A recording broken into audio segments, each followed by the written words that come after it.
Hari ini hari Senin tanggal 1 Juni 2020. Hari Senin tapi tanggal merah. 1 Juni 2020 kita memperingati hari lahirnya Pancasila. Saya mau ajak ngobrol seorang teman yang berdomisili di Kota Bandung. Namanya Dadi Priyadi. Ngobrol tentang apa? Tentang apa saja, ya. Mengisi waktu luang.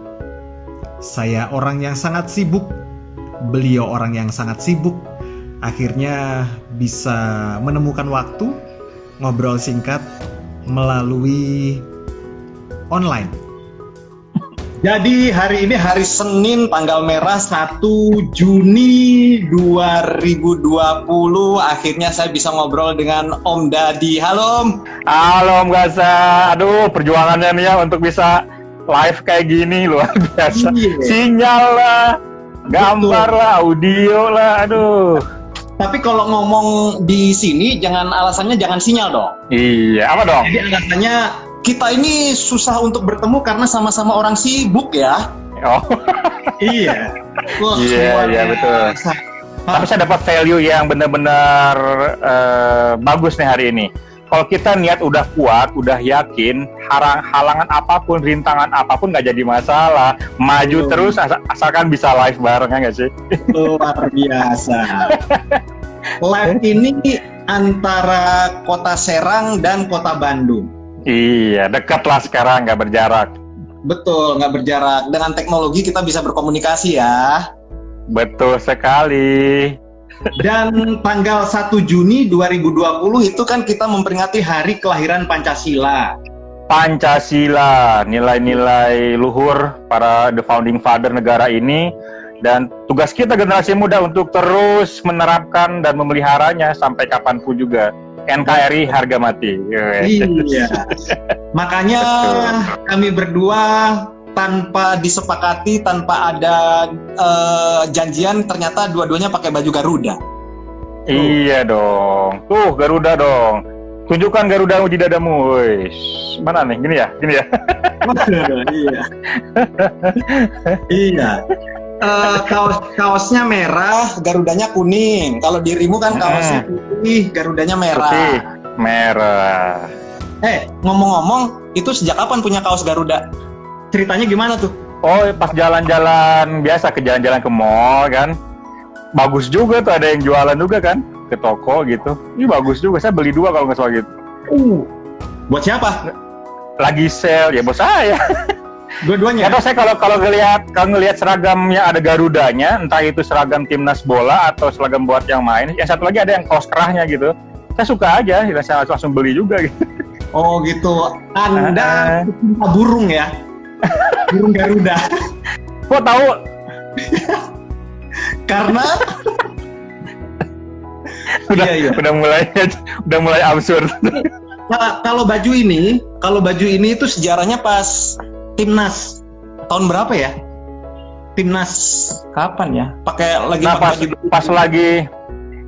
dulu pas lagi betul-betul kerasa banget kejayaan timnas itu di era tahun 2010, walaupun kita gagal mendapatkan Piala Tiger, tapi itu animo masyarakat tentang timnasnya juga memiliki baju timnas itu gede banget gitu. Itu tahun 2010. Iya. Eranya Christian Gonzalez, eranya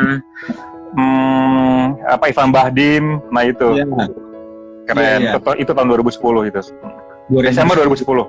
Iya. Berarti kaos Garudamu belinya di mall. Kalau kaos Garudaku belinya di toko bola. Iya. Gak penting belinya di mana, tapi kita tetap bangga menggunakannya, memakai kaos ini, ya enggak? Mantap. Terus kita ngomongin apa ya? Dirimu kan sibuk juga tuh. Momen hari lahir Pancasila ada kegiatan apa atau rame-rame seru-seruan apa di Bandung? Ya kalau di wilayah ini di sini ada surat edaran dari Pak RW untuk dari kelurahan juga untuk bersama-sama ini mengibarkan bendera merah putih di setiap rumah, di depan rumah. Itu bentuk iya, ada surat edarannya. Jadi di setiap rumah di sini, di wilayah di sini itu mengibarkan bendera merah putih di depan rumah. Nah, kalau untuk yang di kampus kebetulan tadi kan saya ini saking semangatnya kan saya salah info juga gitu. Ada webinar tentang seminar tentang ini online tentang kelahiran Pancasila.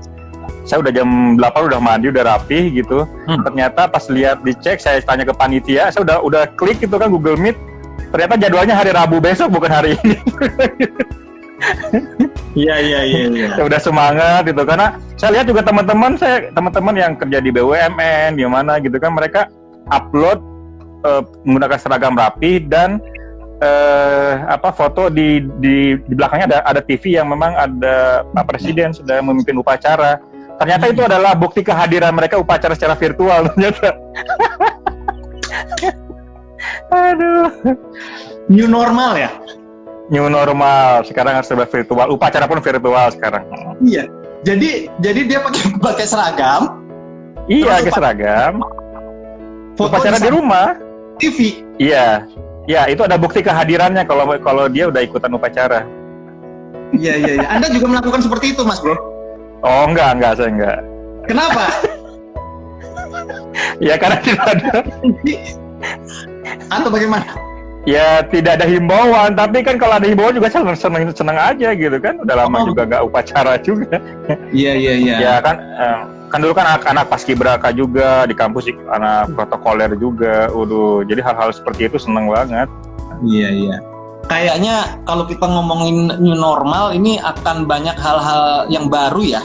Ya, kayaknya ini kalau saya sih menyebutnya ini ya AKB ya. Sesuai dengan yang Kang Emil sampaikan juga sih sering, AKB itu adalah adaptasi kebiasaan baru sih sebetulnya. Adaptasi kebiasaan baru. Jadi mungkin sekarang kita sudah harus membiasakan lagi bagaimana menjaga jarak, menggunakan masker kemana-mana, tetap menjaga kebersihan diri dan sebagainya sekarang. Jadi jangan sampai begini. Konsepnya itu jangan sampai ketika new normal itu tingkat kedisiplinan kebersihan diri kita tuh menjadi longgar, nggak juga gitu. Tetap harus juga safety juga gitu. Karena kan ini kan belum sampai betul-betul hilang juga ini kan, COVID ini masih tetap ada kan. Betul. Biasanya juga menyayangkan kalau masih ada yang berkerumun gitu kan, kumpul-kumpul gitu kan, menyayangkan juga. Belum saatnya, sabar saya bilang gitu. Nanti ada waktunya kita. Ada yang kumpul-kumpul, halal bihalal. Iya, belum saatnya. Virtual dulu aja. Dikirim di grup. Tuh, bayangkan tenaga medis yang sudah capek-capek loh memperjuangkan hal ini, ya. Iya, kita jangan coba. Tunjuk hidung aja, tunjuk hidung. Iya, siapa? Udah ini mah yang ngaku aja. Om Rana, Om Jeff, Anda itu juga sebenarnya harus undang orang-orang. Siapa yang nggak pengen coba? Siapa yang nggak pengen kumpul bareng lagi? Siapa yang nggak mau gitu kan? Kongko bareng lagi. Tapi tunggu nanti kita sama-sama menahan diri dulu. Pada saatnya nanti ya itu akan normal lagi, insya Allah. Sekarang udah ada yang pakai face shield juga ya? Iya, face shield di mana-mana udah ada. Iya. Face shield di mana-mana. Kemarin juga saya sempat ngantar belanja juga, para ya kasir-kasir di supermarket juga udah menggunakan face shield juga.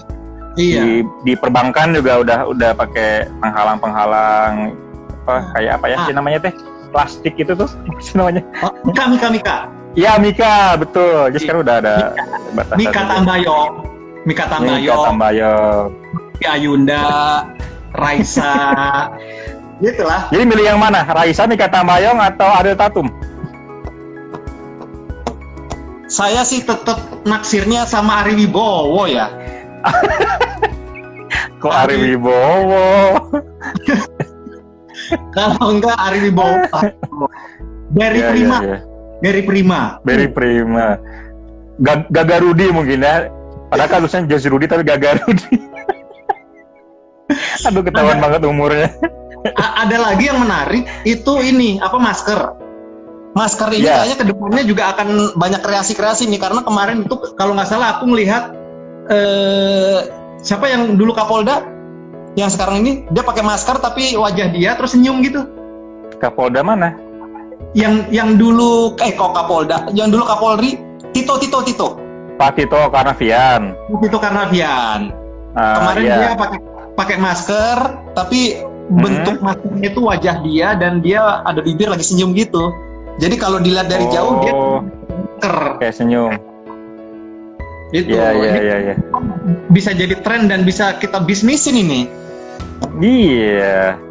Iya kan? Jadi ada beberapa lini bisnis yang justru kalau istilah bahasa itu marema ya. Marema itu meraup keuntungan besar. Ya, seperti masker, ya, hand sanitizer, dan tadi APD tadi itu yang face shield dan sebagainya macam itu lagi laku-lakunya gitu.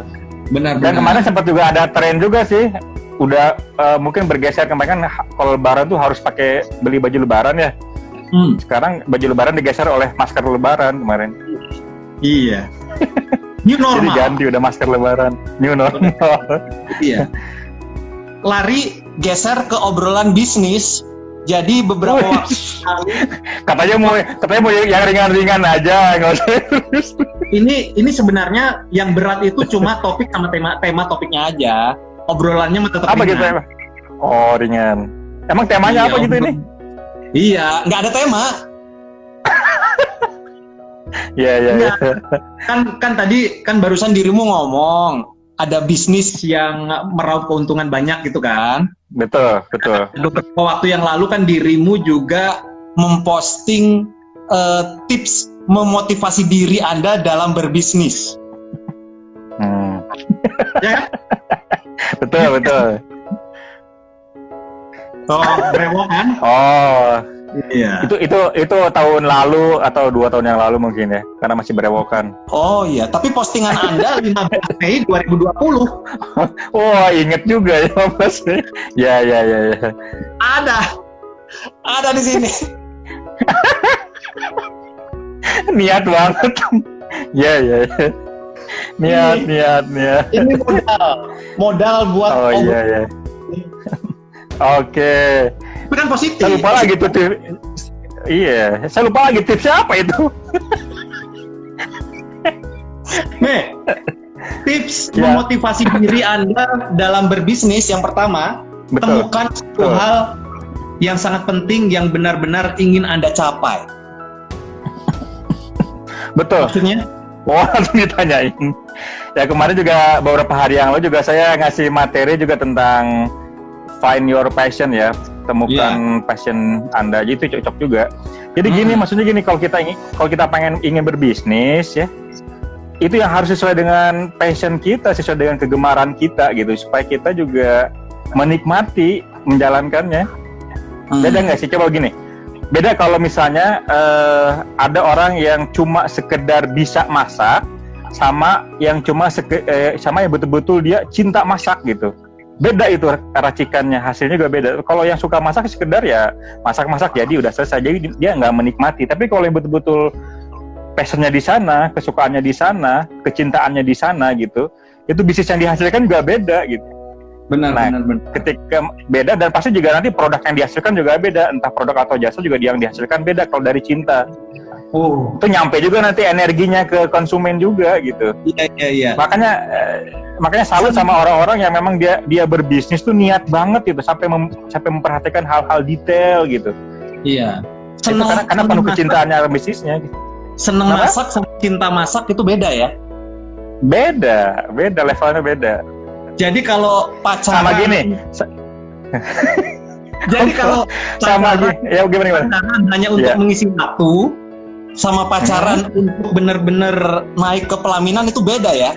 Ya beda banget. Kalau untuk yang ngisi waktu kan hanya sekedar mengisi waktu luang dan yang nggak jelas gitu. Tapi kalau yang ke arah pelaminan kan, niatnya udah luar biasa. Pasti juga effort yang dia keluarkan juga udah luar biasa.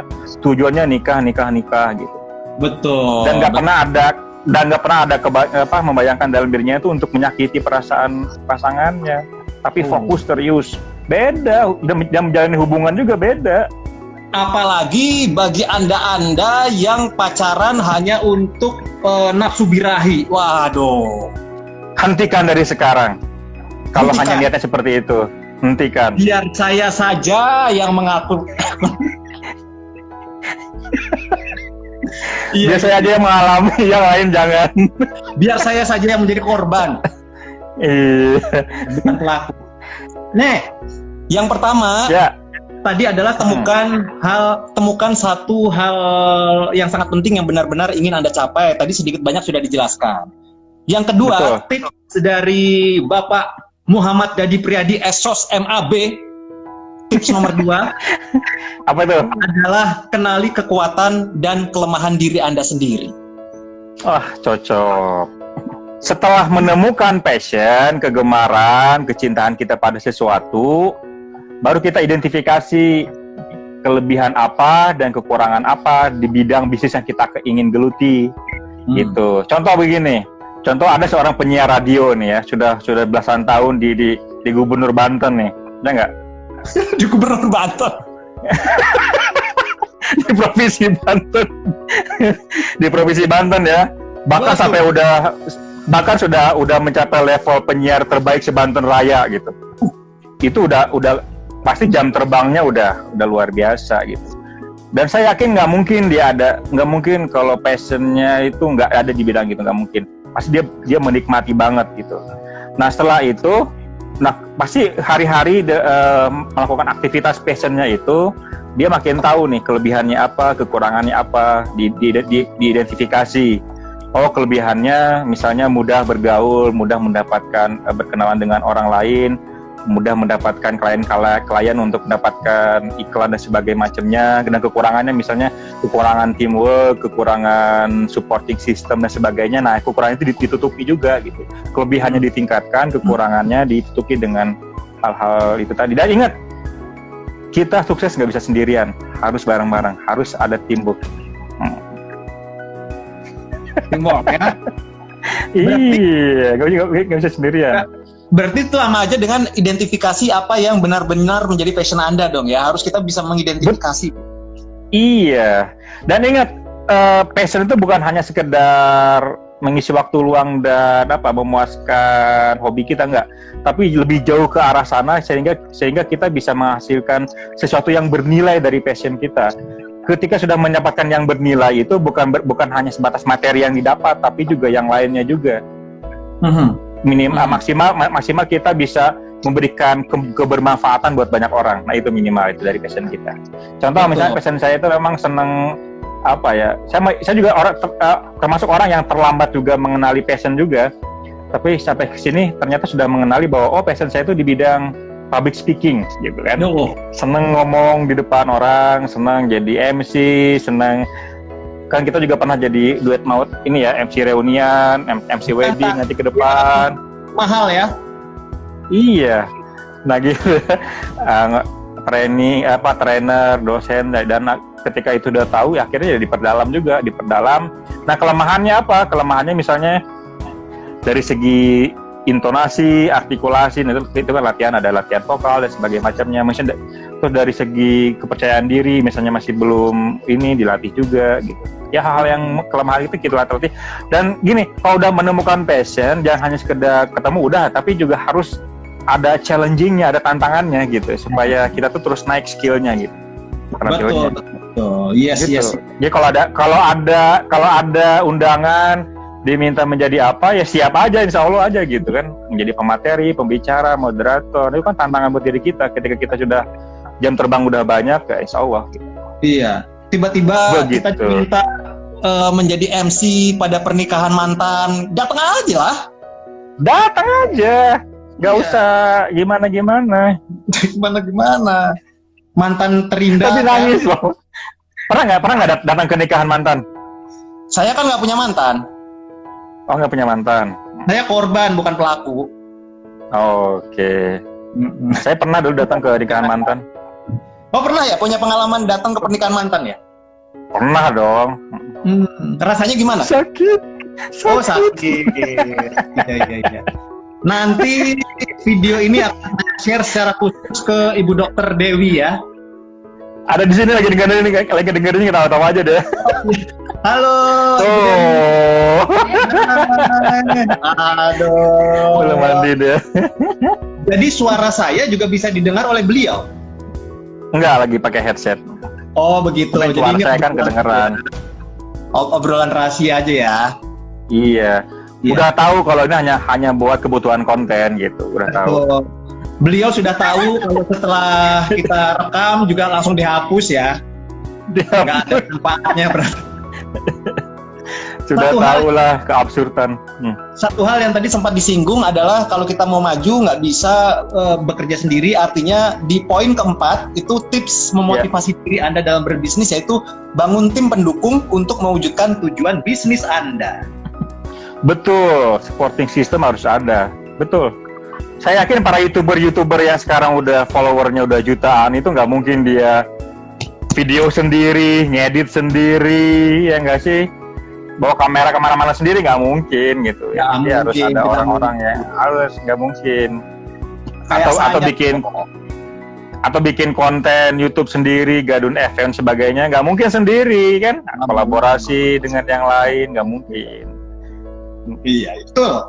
Yang jago yang jago ngedisa, yang jago edit video dirangkul, yang jago foto dirangkul, yang jago bikin script writing dirangkul, apapun gitu. Yang jago menenangkan hati dirangkul. Dirangkul. Dirangkul. Dirangkul, iya. Untuk menyediakan bahu dirangkul. Semua. Tapi saya meyakini kalau kita punya niat yang mulia, punya tujuan besar yang mulia, pasti kita akan dikumpulkan dengan orang-orang yang satu frekuensi dengan kita. Percaya deh. Betul. Mantap. Jadi ketika kita punya keinginan tuh nggak tahu sendiri, tiba-tiba Tuhan tuh mengirimkan orang-orang yang satu frekuensi sama kita gitu. Bener tuh, itu saya alami juga tuh. Benar. Betul. Itu saya alami juga. Satu frekuensi. Iya benar. Satu frekuensi. Itu dimulai dari sini nih, kekuatan berpikir positif. Wih. Mantap. Satu frekuensi karena kita itu satu frekuensi, satu energi gitu. Iya, betul. Nah, biar tuntas tipsnya itu ada 5. Yang terakhir, apresiasi prestasi diri Anda. Mau kecil maupun besar, prestasi diri Anda apresiasi. Betul. Kalimatnya begini, even for the small success, celebrate, katanya gitu. Yes. Ya, sekecil apapun prestasi diri kita, rayakanlah, karena itu akan menjadikan diri kita tuh menjadi lebih pribadi yang menjadi lebih hebat lagi. Kita akan memiliki kekuatan energi diri yang memang akan muncul lebih hebat lagi gitu. Jadi kadang-kadang kalau saya mengapresiasi diri itu misalnya ya, mengapresiasinya ke tempat-tempat yang memang saya suka gitu, bareng istri, dengan musik nonton dengan musik jazz gitu. Jadi ada me time-nya gitu ya, karena sendiri me time gitu kan, untuk mengapresiasi diri aja gitu. Dan itu menjadikan diri kita menjadi lebih pribadi yang lebih bersyukur lagi gitu. Oh iya, ternyata saya bisa melakukan ini. Sekecil apapun itu harus diapresiasi. Berarti itu bisa dikatakan jatuhnya nggak menyombongkan diri lah ya. Itu memupuk rasa percaya diri ya. Betul, memupuk rasa percaya diri dan memupuk rasa bersyukur atas nikmat Tuhan yang telah diberikan kepada kita. Gitu. Bukan berarti apresiasi diri. Kita sudah begini loh, kita sudah begini, bukan ya. Bukan untuk diri sendiri. Supaya kita nanti ketika melakukan lompatan-lompatan berikutnya juga ya sama seperti itu. Jadi kan sukses itu sebetulnya bukan hanya di satu titik. Sukses itu adalah proses perjalanan panjang, kita menapaki tangga 1, tangga 2, dan ketiga terusnya gitu kan. Nah, ketika menapaki tangga-tangga itulah kita harus apresiasi diri. Apresiasi diri misalnya nih, udah coba punya bisnis baru, satu tempat, kita apresiasi, kemudian ada buka cabang lagi di tempat yang lain, apresiasi lagi, terus seperti itu. Pencapaian menurut kita sukses, kecil apapun ya rayakan juga gitu. Oke. Betul. Kesibukan. Ya, kesibukannya kan banyak, tapi sebelum lari ke situ mumpung ingat, karena saya juga tahu kalau Anda itu kemarin lagi mencoba untuk mempromosikan hashtag apa itu? Oh ya. Ketika pintar saja tidak cukup. Nah, ketika atau pintar saja tidak cukup, atau save our youth, ya. Lindungi generasi muda Indonesia, nah gitu. Iya, artinya selamatkan generasi muda. Artinya Anda dan saya yang memang masih muda ini, ya kan? Seumuran kita ini masih milenial. Kita juga Iya. punya tanggung jawab untuk adik-adik kita, teman-teman kita, untuk memberikan inspirasi hal-hal yang positif gitu ya, agar mereka bisa berkembang gitu ya. Betul sekali. Memang ini kan dideklarasikannya tanggal 9 Maret ya di 2010, beberapa bulan yang lalu di Jakarta. 2020. Iya 2020, 9 Maret 2020. Anda tadi bilang 2010. Oh. 2010 2020. Oh Kita ini iya masih iya muda. iya. Iya. Kita kan kami ada di komunitas Komet namanya ya, community of mini workshop series mini workshop series Komet ya, community of mini workshop series, lupa saya trainer. Jadi kumpulan para trainer ya di Jakarta, di seluruh Indonesia. Ya, deklarasi kita udah mulai, udah merancang segala sesuatunya. Dan setelah itu beberapa minggu setelah itu off kan gara-gara pandemi ini. Tapi ada beberapa teman-teman yang tetap menjalankan tapi via virtual juga gitu.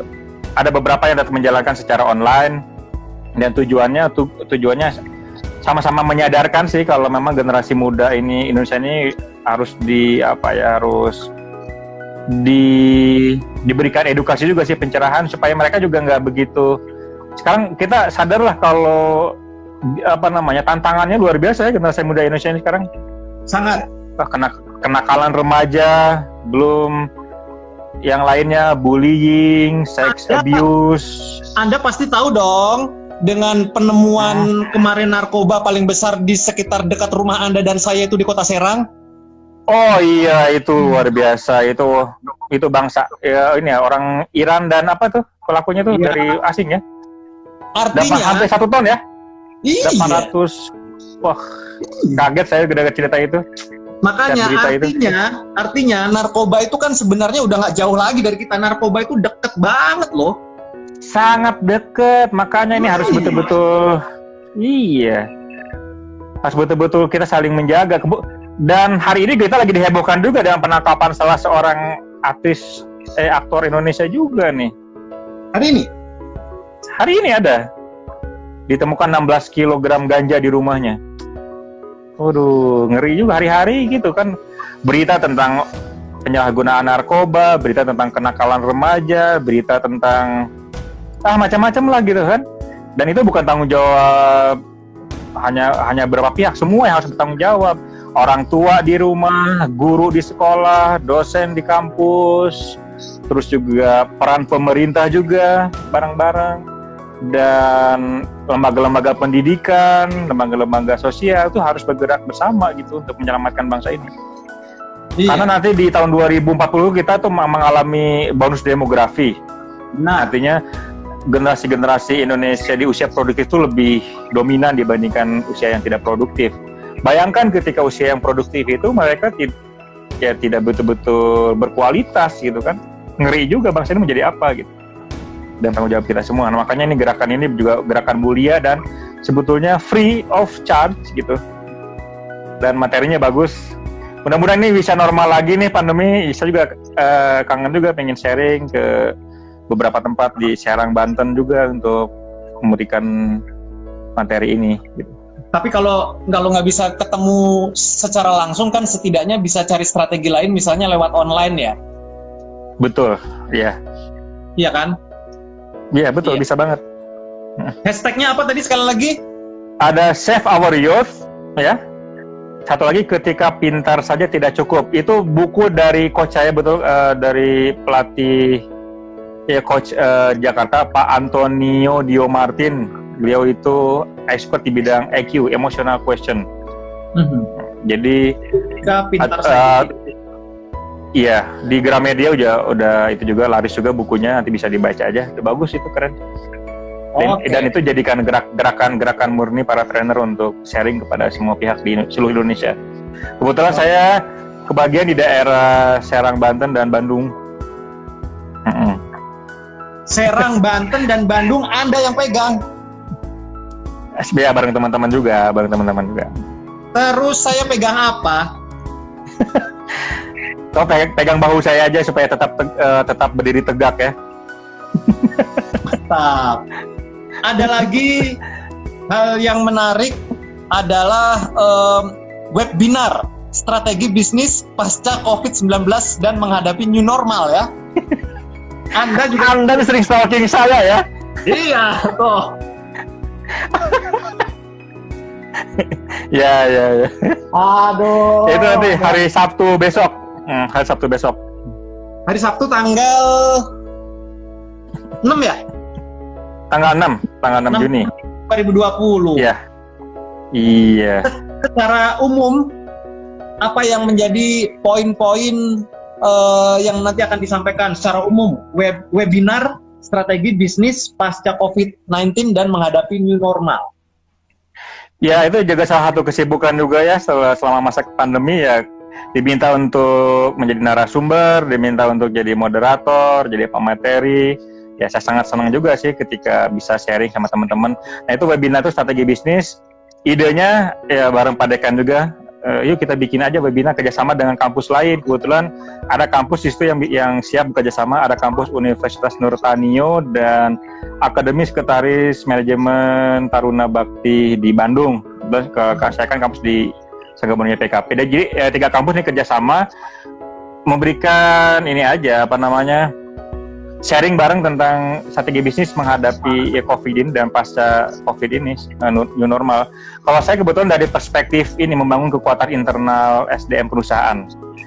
Nah, seperti apa SDM supaya bisa terus berselancar di atas gelombang dan tidak terhantam oleh badai ombak gitu. Jadi biar bisa beradaptasi. Jadi pokoknya sih saya ingin menjelaskan tentang bagaimana menjadi pribadi-pribadi yang adaptif di tengah pandemi ini gitu, supaya nggak mudah menyerah, supaya memiliki mental juara, mental pemenang, dan selalu menciptakan peluang di tengah suasana yang begitu sulit ini gitu.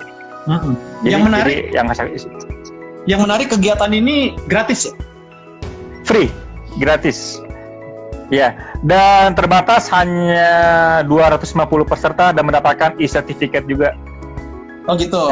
Barusan tadi saya kontak, ini baru dibuka 1 hari, saya kontak juga teman-teman mahasiswa, panitia, sudah ada hampir 100 orang yang mau daftar. Jadi ini peminatnya udah lumayan banyak. Ada yang sampai dari Makassar, dari Goa, terus dari mana juga banyak yang daftar. Betul. Karena banyak yang haus akan informasi kan. Iya, betul. Ini kan untuk 250 orang itu mendapatkan e-sertifikat. Iya. Ya kan? Tapi nanti hasilnya apakah akan upload atau dirilis di YouTube atau di mana sehingga yang nonton bisa ikut walaupun mereka nggak dapat sertifikat loh ya? Oh bisa nanti. Ini kan waktunya sampai 3 jam ya. Nanti mungkin akan di-record juga nih hasil seminarnya menggunakan Google Meet. Dia hasil recordnya mungkin nanti akan di-share di channel-channel YouTube atau media sosial lainnya gitu. Bisa. Oke, baik. Mantap sekali. Mas Dadi, terima kasih sudah ngobrol tentang bisnis, sudah ngobrol tentang tips, sudah ngobrol tentang hashtag pintar saja. Ketika pintar saja tidak cukup. Pintar saja tidak cukup, dan lain-lain. Mungkin nanti kita akan ngobrol-ngobrol lagi, membicarakan hal-hal lain lagi ya. Padahal saya tadi kirain nyangkanya membahas tentang asmara atau percintaan loh sebetulnya. Itu tapi ditanya yang serius-serius. Tapi tidak akan saya masukkan ke YouTube. Oh. Barangkali ada yang mau curhat tentang masalah hati, tentang kerinduan, boleh silakan. Ya, boleh. Ya. Coba Anda sebutkan saja nomor handphone Anda kalau berani. 081 sekian. Iya. Iya. Biasalah kalau orang Anda sibuk, saya sibuk, kita sibuk itu kan ketemunya di momen-momen kayak gini kan. Oh, jelas. Tanggal merah baru bisa ketemu gitu. Jadi alasannya jangan karena sinyal dong, nggak berkelas lah. Iya, karena kesibukan ya. Betul. Iya. Sibuk. Pas di kontak masih di jalan ya. Pas sudah nyampe rumah ternyata di kontak masih di jalan. Aduh, udah berapa kali nih. Sibuk. Untuk yang nonton, Anda tahu dong yang nonton video saya berapa orang kan? 1 orang. Enggak dong, enggak. Sekarang target saya sudah naik. Semua berapa? 15. semua berawal juga angka dari 0, 1, 2, 3 gitu. Nggak apa-apa, berawal dari 1, betul. Betul. Grafik penonton saya juga gitu. Pertama 5, kedua 10, ketiga 2, 4 2, 3 2, terus B2 kakak naik-naik. Nggak apa-apa. Jangan karena ukuran atau indikator penonton, tetapi mudah-mudahan kontennya juga bermanfaat, entah buat siapa juga kan gitu. Mungkin Anda sekarang yang nonton 1. Anda sedang menghibur saya ya? Menghibur saya juga. Kirain saya live juga, ternyata kirain saya live banyak yang lihat juga, ternyata nggak ada ya. Wes lah. Nggak penting lah, nggak penting. Betul, betul. Yang penting adalah kita memanfaatkan passion kita. Iya, semangat berbaginya itu yang paling pentingnya nggak sih? Malam buat Ibu Dokter. Terima kasih untuk waktunya. Sama-sama. Ya. Sehat selalu, sehat selalu. Amin, mangga. Terima kasih ya, nuhun. Yuk.